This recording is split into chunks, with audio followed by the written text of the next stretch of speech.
আসসালামু আলাইকুম। আমার ডান পাশে আছেন ফয়সাল তিতুমির, আমার বাম পাশে আছেন সঞ্জনা আইভি। আমরা তিনজন মিলে আজকে এসেছি ডিয়ার ফ্রেন্ডসের ফ্যাক্টরিতে, যেখানে একটা জার্সি তৈরির একদম টপ টু বটম যে প্রক্রিয়াগুলো আছে সেই প্রক্রিয়াগুলো আমরা ভিজিট করলাম, দেখলাম, জানলাম যে কিভাবে একটা জার্সি তৈরি করা হয় এবং একটা জার্সি তৈরি করার পেছনে যে এত মানুষের ইনভলভমেন্ট প্রয়োজন হয় এবং বাংলাদেশে এই ইন্ডাস্ট্রিটা যে গ্রো করছে আমরা খুব অভিভূত হয়েছি। সো আলটিমেটলি দুজনের কাছে আমার বেশ কিছু কোয়েরির জায়গা আছে। আমি প্রিটি মাচ শিওর যে জার্সি নিয়ে বা স্পোর্টস অ্যাক্সেসরিজ নিয়ে আপনাদের দুজনেরই আসলে বেশ কিছু এক্সপিরিয়েন্সের জায়গাটা আছে।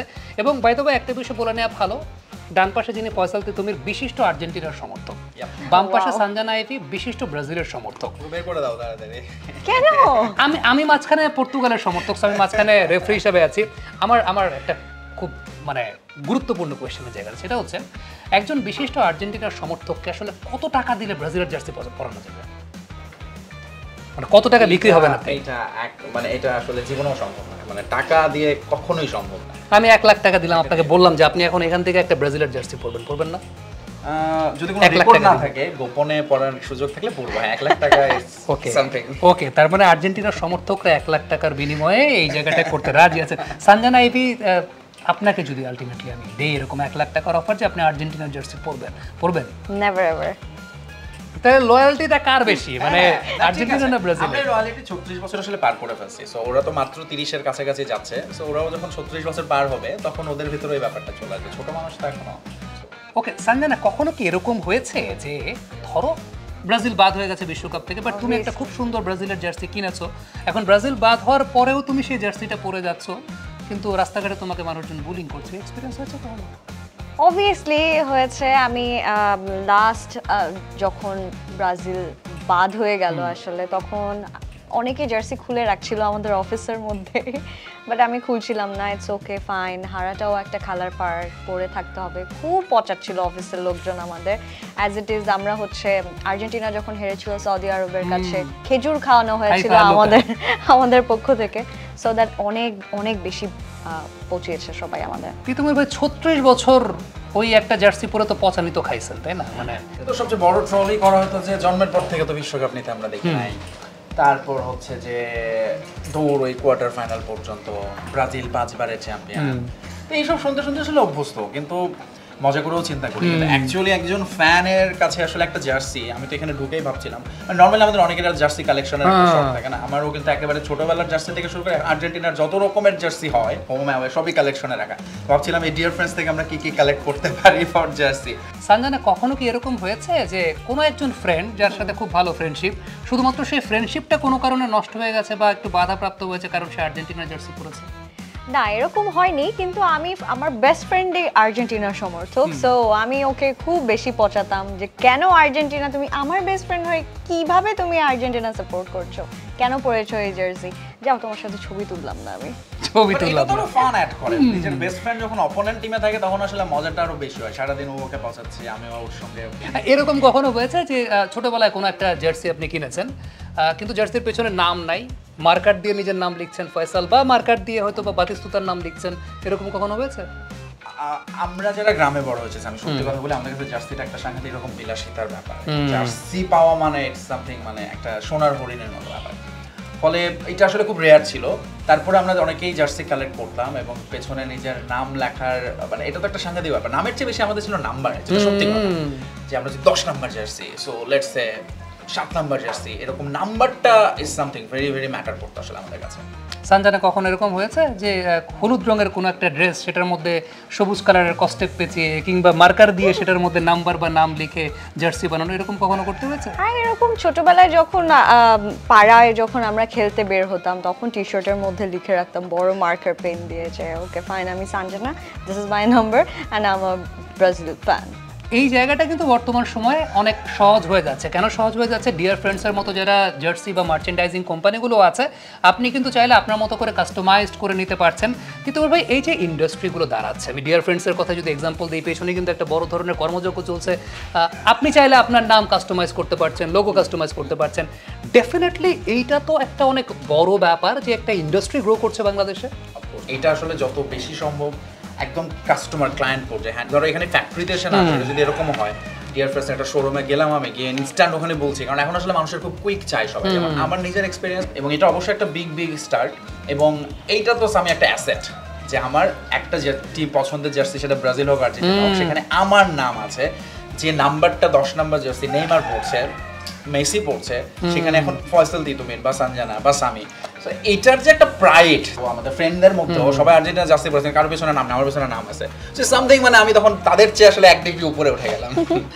এই যে জায়গাটা এখনকার সময় যে আলটিমেটলি তুমি চাইলে তোমার জার্সিতে নাম কাস্টমাইজ করতে পারছো, যেটা তিতুমির ভাই বলছিলেন যে একটা সময় কিন্তু আমাদের দেশে বিষয়টা একটু এরকম ছিল কি, ভাই আপনি থাইল্যান্ড যাচ্ছেন তাহলে একটু আমার নামটা একটু লেখা নিয়ে এসেন জার্সির মধ্যে, এরকম একটা কথা থাকতো।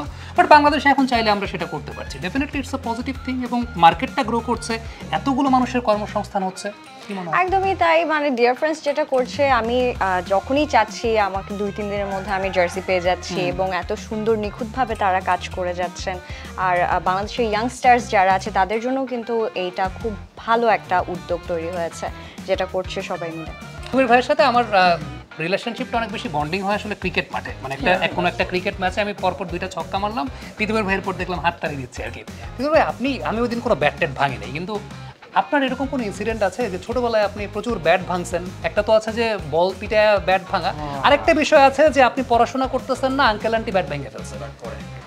সেইটা মানে আমার ক্ষেত্রে আসলে ব্যাপারটা একটু আমি ব্যালেন্স করে চলতাম, খুব বাধ্য ছিলাম। কিন্তু আর আমাদের ব্যাট আসলে ভাঙাটা খুব ডিফিকাল্ট, বিকজ আমাদের ব্যাট কি হতো, আমি গ্রামে আবারও আমি একটু অনেকের হয়তো এক্সপিরিয়েন্স থাকে, আমরা ওই যে তালের ডালটা হয় না, তাল গাছের, ওইটা দিয়ে কিন্তু আমরা ব্যাট বানাই, কিন্তু ওটা ভাঙা ইজ ভেরি ভেরি ডিফিকাল্ট। তারপর আমরা যখন একটা ব্যাট কিনে আনতাম শহর থেকে, বাবা মা বন্ধু বান্ধব যে কেউ একটা ব্যাট আনলে পুরো পাড়ায় দেখা যেত একটাই ব্যাট, ওটা দিয়ে আমরা সবাই খেলতাম। ওই ব্যাটটাও যখন ভেঙে যেত সেটা কিন্তু আমরা ভেঙে যেতে দিতাম না, বারবার রিপেয়ার করা হতো, নিজেরা পেরেক মারছি কোনো না কোনোভাবে হেল্প করে, নানানভাবে ওটাকে মডিফাই করে কাস্টমাইজ করে, ওটা দিয়ে যতদিন সম্ভব, ইনজুরি হচ্ছে হাত টাত কেটে, তারপর আমরা ওটা দিয়ে খেলছি। সঞ্জনা, ছোটবেলায় কি দুধ ভাত থাকতা ক্রিকেট খেলার সময়? ও মাই গড, সো মেনি টাইমস। আমি যখনই খেলতে যেতাম, আমার যারা সিনিয়র ভাইরা ছিল ওনারা আমাকে বলতো ঠিক আছে তুমি ব্যাটিং করো, মিডল অর্ডারেই আমি নামতাম। ঠিক আছে, একটা বল খেললেই আমি নাকি আউট হয়ে যাচ্ছি, আমি 6 মারলেও আমি আউট, আমি আউট হলেও আমি আউট, আমি ব্যাটে বল লাগলেও আমি আউট। দেন আই রিয়েলাইজ, আমি তো ভাবছি আপনি বলবেন আপনি শুধু ফিল্ডিং করেন তো সারা দিন। না, আর সবচেয়ে ইন্টারেস্টিং ব্যাপার, আমি শুধু ব্যাটিং করতাম আর ফিল্ডিং এর সময় বাসে চলে যেতাম, বলতাম আব্বু আম্মু বকা দিবে আমাকে পড়াশোনা করতে। আমাদের লাইনের লোক, আমাদের লাইনের মানুষ। বাট দেন আই রিয়েলাইজ যে আমাকে তো খেলায় নিচ্ছে না ওরা, আমি তো দুধ ভাত। তারপর আম্মুর কাছে যে কেঁদে কেঁদে বিচার দিলাম, আম্মু আমাকে দুধ ভাত দেয়, ওরা খেলতে না। এইটার একটা সলিউশন কিন্তু ছিল ছোটবেলায় আমাদের মধ্যে যারা এরকম থাকতো, তারা যদি কোনো না কোনো ভাবে একটা ব্যাট এবং বলের মালিক হতো, হ্যাঁ এক্স্যাক্টলি, ওকে আগে ব্যাটিং দাও, আগে বলে সবকিছু ওকে, এবং তোমাদের সামনে ওকে আমরা সবাই করতে ওয়াচ করে যার ব্যাট তার। এইরকম কি কখনো সঞ্জনা হয়েছে? যেমন আমার এলাকায় যেটা ছিল যে স্টাম্প তো আসলে আমরা ম্যানেজ করতে পারতাম না, কয়েকটা ইট দিয়ে আমরা স্টাম্প বানাতাম, কখনো কখনো কাঠের বোর্ড দিয়ে স্টাম্প বানাতাম, স্যান্ডেল দিয়ে, ওই যে স্পঞ্জের স্যান্ডেল দিয়ে বাউন্ডারি রোপ করতাম। মানে তোমাদের ক্ষেত্রে কি থাকতো? আমাদের ক্ষেত্রে দেখা যেত যে 3-4টা জায়গায় স্যান্ডেল দিয়ে একটা জাস্ট এদিক দিয়ে একটা বর্ডারের মতো করে দেওয়া হতো, মানে এদিক দিয়ে বল গেলেই আউট। আচ্ছা, স্ট্যাম্প থাকুক আর না থাকুক। আর বাউন্ডারিজ করা হতো ইট দিয়ে, একে একে বাউন্ডারিজ করা হতো। প্রফেশনাল লেভেলের ক্রিকেটে একটা ব্যাটের দাম কিন্তু 1 লাখ টাকা, 1.5 লাখ টাকা, অনেক হয়তো বিশ্বাসও করতে চাইবে না, বাট মোটামুটি যে প্লেয়ারগুলো সেকেন্ড ডিভিশন থার্ড ডিভিশন খেলে 70-75 হাজার টাকা, 60 হাজার টাকা, 50 হাজার টাকা এরকম মূল্য, এবং বাইরে থেকে ব্যাট আনাতে হয়, যেহেতু আমাদের এখানে ওই রকমভাবে একটা কোম্পানি আছে যারা হয়তো বা লোকালি ব্যাট প্রডিউস করছে, আর খুব বেশি কোম্পানি নাই। সো যদি লোকাল ব্র্যান্ডগুলো এগিয়ে আসে বা লোকালি যদি এখানে আসলে এই ইকুইপমেন্টগুলো তৈরি হয়, আমি যদি একদম প্রফেশনাল লেভেলে আপনাকে জিজ্ঞেস করি, ডেফিনেটলি এটা অনেক বেশি এনকারেজিং হবে, অনেক বেশি ইজিয়ার হবে প্লেয়ারদের জন্য।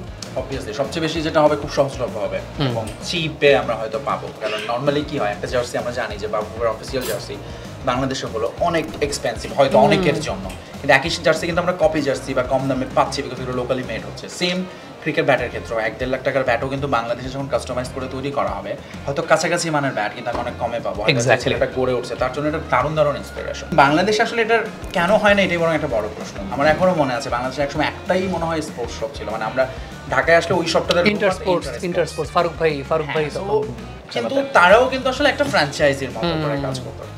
বাট আমার মনে এখন সময় এসেছে অবভিয়াসলি সেটাকে আসলে আরো বেশি লোকালি এরকম ডিয়ার ফ্রেন্ডসের মতো কেউ না কেউ এগিয়ে আসার জন্য। যে আপনাদের কর্মব্যস্ততা কেমন থাকে স্বাভাবিকভাবে? খরচ যেরকম আসে ওরকম কাজ কাম করতে হয়।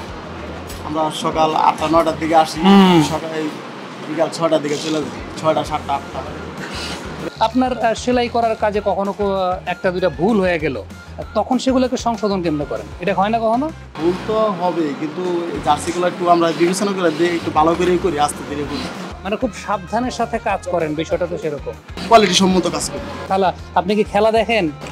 খেলা দেখি না। খেলা দেখেন? খেলা দেখেন না, খেলা দেখেন না কিন্তু খেলা জার্সি ঠিকই বানাইতেছেন। কাজ করতে আমার অনেক ভালো লাগে। এইখানে কাজ করে কি আপনারা খুশি? ঠিকঠাক মতো বেতন ভাতা সবকিছু পান, বোনাস টোনাস পান? আমরা খুশি, অনেক খুশি। কাজ করে অনেক আরামে কাজ করতে পারতেছি, কথাবার্তা নাই, তারপরে বেতন ঠিকঠাক আমি পাইতেছি। তোমার কাছে কি মনে হয় যে দেশীয় প্রতিষ্ঠান যারা আছে এরকমভাবে যদি এগিয়ে আসে, যে দেশীয় প্রতিষ্ঠানরা বল তৈরি করছে, ব্যাট তৈরি করছে, এটা অনেক বেশি ইজিয়ার হবে? তুমি নিজেও যেহেতু এখন স্পোর্টসে কাজ করছো, স্পোর্টস জার্নালিস্ট হিসেবে নিজেরও তো একটা দায়িত্ববোধের জায়গায় কাজ করে যে ইয়াং জেনারেশন ক্রিকেটে বা ফুটবলে বা মোটিভেটেড হোক। সো কি মনে হয় যে এই মার্কেটটা গ্রো করাটা কতটুকু জরুরি? অনেক বেশি জরুরি, কারণ এখন কিন্তু স্পোর্টস ইন্ডাস্ট্রিতে অনেক অনেক রিনাউন্ড একটা অবস্থান তৈরি হয়েছে বাংলাদেশে। আগে যেটা ক্রিকেট ছিল, ফুটবলের ঝোঁকঝাট ছিল, নতুন করে ফুটবলে আবার জোয়ারে ভাসছে বাংলাদেশ।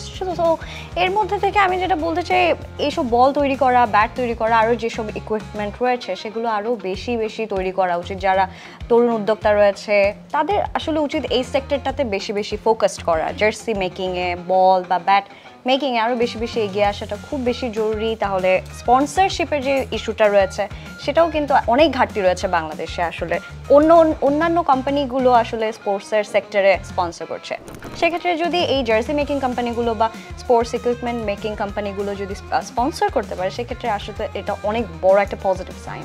লাস্ট কোয়েশ্চেন ওই জায়গাটা, আমি কালকে একটা হিস্ট্রি পড়ছিলাম যে ক্রিকেট যখন শুরু হয় 1600 শতাব্দীতে, সেই সময়টাতে মূলত বাচ্চাদের খেলা হিসেবে ক্রিকেট শুরু হয়েছে। পরবর্তী সময় বিভিন্ন এলাকার যারা কাউন্টি রিজিয়নের যারা জমিদার ছিলেন তারা কি করতেন, ক্রিকেট টিম স্পন্সর করতেন। তাদের পাড়ায় পাড়ায় একটা অনেক সময় ফেস্টিভিটি, অনেক সময় দৈরথকে মেটানোর জন্য তারা সেই কাজগুলো ব্যবহার করতেন। সো যে স্পন্সরশিপ সেটা কিন্তু শুরু থেকেই আছে, যে জমিদাররা তখন ক্রিকেটকে স্পন্সর করতেন, যেহেতু cricket is a very royal game.